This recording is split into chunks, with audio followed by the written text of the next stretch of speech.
On a rare rainy day in rural New South Wales, Edward Bloomfield enlists some help to move things along. Thousands of sheep on this family-run farm are in the process of being sheared.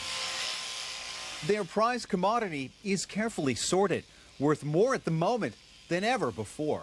It's definitely probably at the best it's been since I've been doing the whole lot.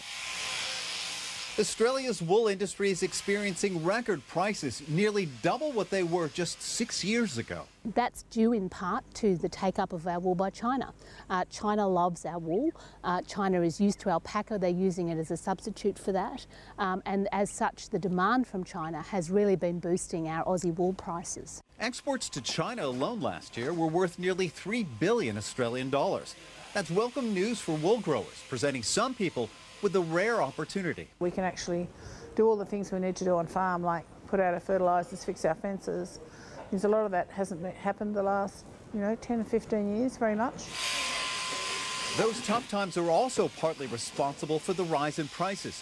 Lower prices meant growing wool wasn't sustainable for a number of farmers. People exited the industry some years ago when it looked like prices were on a downward spiral. That exodus led to a shrinking supply.